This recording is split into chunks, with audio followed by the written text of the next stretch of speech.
अब मैं अनुमा जी के पास आती हूँ कि अनुमा जी आज की जो ये जो रैली, जो बड़ा शक्ति प्रदर्शन दिख रहा है, क्या आज आपको लगता है कि बिहार एक रास्ता पूरे देश के लिए बनाएगा कि इंडिया गठबंधन की सरकार अब बनने के लिए तैयार है? क्या मोदी को सत्ता से बेदखल करने के संकेत आज बिहार दे रहा है? जी। दरअसल बिहार में नरेंद्र मोदी फैक्टर है ही नहीं। बिहार मोर और लेस सोशलिस्ट लोगों की पैठ रही है इस राज्य में। जो लोग लोहिया जी के साथ शुरू हुए थे और उसी में हम जेपी को मान लेते हैं, हम और भी जो आगे चल के नीतीश कुमार, लालू यादव, कर्पूरी ठाकुर जी, ये सारे लोग उसी संसोपा सोशलिस्ट पार्टी से निकले हुए लोग हैं।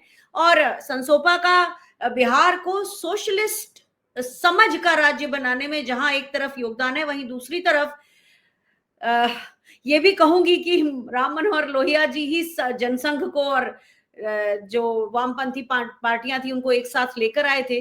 तो उन्होंने जहां एक तरफ बिहार को समाजवाद से, सोशलिज्म से जोड़ा, वहीं दूसरी तरफ जनसंघ को भी उन्होंने ही वहां ला खड़ा किया।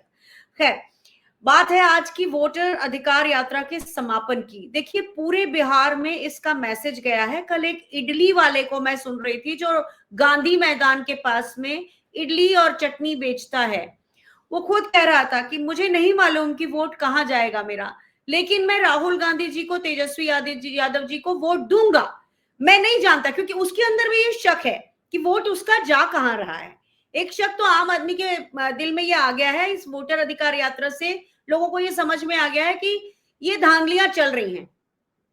वहीं दूसरी तरफ आज जो ये भव्य लोगों की भीड़ के कारण भव्य एक ये जो कार्यक्रम हो रहा है, उसके अलावा मेरे दिमाग में जो चल रहा है कि कल आखिरी दिन था जिसमें वोटर्स को अपलोड करना था, रीस्टोर करना था, और अब तक हम लोग केवल 8.9 लाख, क्योंकि देखिए जोड़ने की प्रक्रिया बहुत मुश्किल होती है। उसमें फॉर्म भरिए, उसमें लॉग इन करिए, फिर ये करिए, वो करिए, मतलब लगातार उसकी प्रक्रियाएं लंबी हैं। तो हम 8.9 लाख एप्लीकेशन जनरेट कर पाए, यानी इतने लोग जुड़ जाएंगे। लेकिन चुनाव आयोग के लोगों ने, बीएलओ ने जिस तत्परता से, जिस एफिशिएंसी से उन्होंने नाम काटे थे, उसका उन्होंने जोड़ने में प्रदर्शन नहीं किया। तो हमारी इस जो यात्रा है ये सफल है, लोगों के बीच है। और राहुल जी जिन्होंने उन मुद्दों पे बात की जो लोगों के मुद्दे हैं, वो बेरोजगारी से जुड़े हैं, महंगाई से जुड़े हैं, महिलाओं की सुरक्षा से जुड़े हैं, सारे मुद्दे हैं। लेकिन वही चुनाव आयोग जिस षड्यंत्र को खेल रहा है, उसमें 65 लाख डिलीटेड वोटर के कंपैरिजन में अभी हम जो, मुझे लगता है कि अभी पता चल जाएगा, कल से एक नया डिस्कोर्स शुरू होगा जिसमें यह मालूम पड़ेगा हमको कि चुनाव आयोग ने बिहार के काटे गए वोटर्स में से कितने वोटर्स को रिस्टोर किया, और क्या उसकी मियाद सुप्रीम कोर्ट बढ़ा रही है कि नहीं। ये एक बहुत बड़ा सवाल होगा, क्योंकि इतने कम समय में आपने काट तो दिए नाम, लेकिन जोड़ने के लिए समय नहीं मिला है। तो सबसे बड़ी चीज तब तय की जाएगी कि ये क्या जब आप ये कह रही हैं अनुमा जी कि वोट काटे गए लेकिन जोड़ने का समय नहीं मिला, और एक्सटेंशन के लिए भी डिमांड किया है कि क्लेम्स एंड ऑब्जेक्शंस के लिए आज सुप्रीम कोर्ट में वो केस भी है और उसकी सुनवाई भी है। आरजेडी और सीपीआई-एमएल जो फाइल किया था कि भाई उन्होंने डिमांड किया कि आप एक्सटेंड करिए, तो ये एक्सटेंशन सुप्रीम कोर्ट पता नहीं देगा या नहीं देगा। लेकिन अगर नहीं देता है, अगर एक्सटेंड हो गई डेडलाइंस तो ठीक है, अगर नहीं हुआ तो फिर क्या ये एक बड़ी चुनौती होगी इंडिया गठबंधन के लिए, क्योंकि आपके ही वोट्स, आप लोगों के ही स्ट्रॉन्ग होल्ड्स में वोट्स कटे हैं आपके सबसे ज्यादा। थोड़ा मैं शायद आपको बहुत ज्यादा अतिशयोक्ति या अतिरेक वाला जवाब दे रही हूं, लेकिन जब लाखों वोटर्स के वोट कटेंगे तो जो चुनाव के बूथ हैं वहां पर हम जिस तरह का सिविल अनरेस्ट देख सकते हैं, उसकी मैं कल्पना से डर रही हूं, क्योंकि कोई भी वोटर अपने अधिकार को इस तरह से नहीं जाने देगा। देखिए, वो वोट डालने ना जाएगी, उसका अपनी चॉइस हो सकती है, लेकिन तुम वोट इसलिए नहीं डाल सकते क्योंकि तुम्हारा वोटर आईडी में नाम नहीं है, ये किसी को बर्दाश्त नहीं होता है। मेरा अधिकार मेरे पास होना चाहिए, मैं उसका इस्तेमाल करूं या ना करूं, लेकिन अगर तुमने मुझे अधिकार का मतलब अधिकार से ही वंचित कर दिया, तो वो लोगों के दिमाग में एक तरह से खलल पैदा करता है, जलजला पैदा करता है, और उसे लगता है कि ये क्या है, मुझे आपने रोका कैसे। तो ये जो चीज है इसको मैं देख रही हूं, मुझे अभी से दिख रहा है कि इस तरह से अगर सरकार ने, चुनाव आयोग ने लोगों के इस बड़ी संख्या में वोटर आईडी कार्ड दिए हैं, उनका लिस्ट में से नाम काटा है, तो इसका खामियाजा इस देश में एक बहुत ही अलग किस्म की खूनी संघर्ष के रूप में भी हो सकता है, क्योंकि आप ये नहीं कर सकते हैं, ये लोकतंत्र है, ये नहीं होना चाहिए।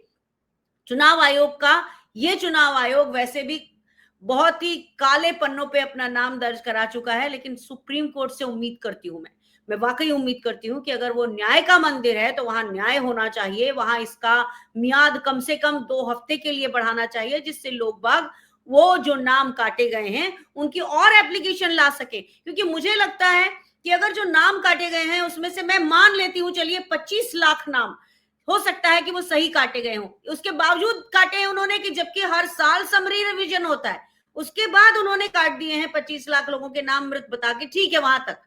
लेकिन बाकी 40 लाख नामों का क्या? क्योंकि अभी तक हम केवल 9 लाख नामों का ही एप्लीकेशन दे पाए थे कल तक।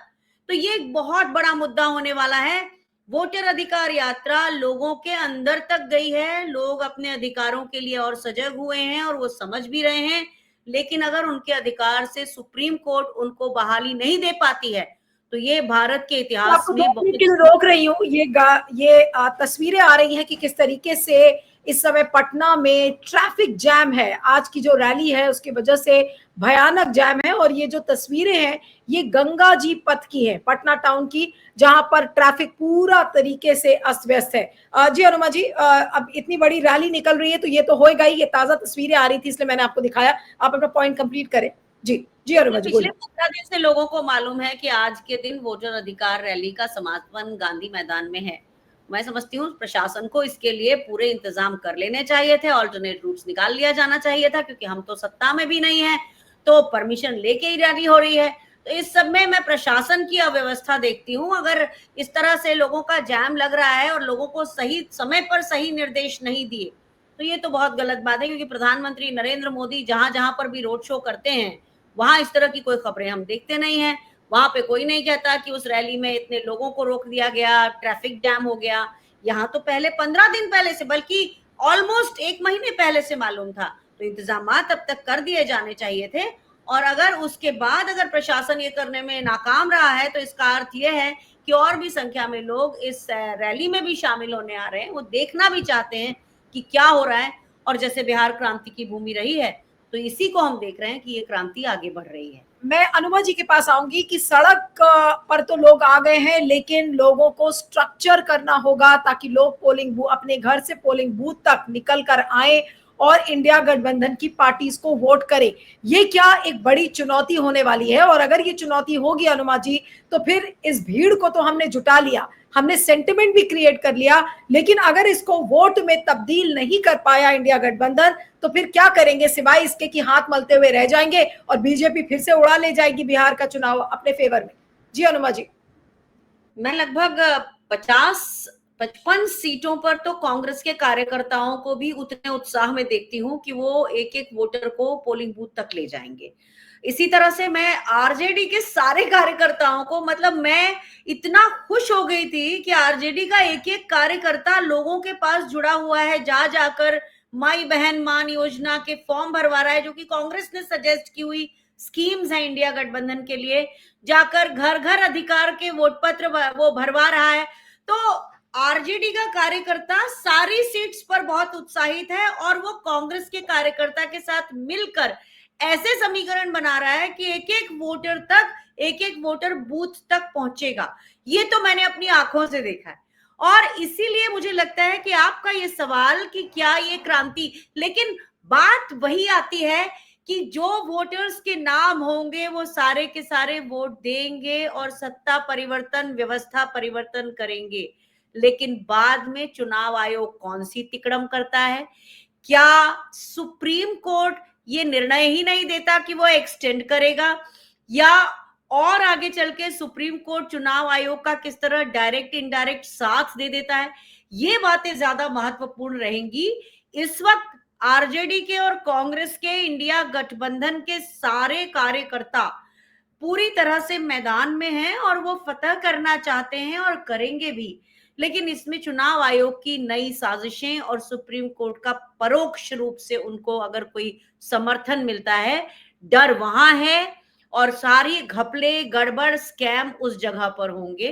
कार्यकर्ताओं के लेवल पे सब कुछ अच्छी तरह से साधा हुआ है।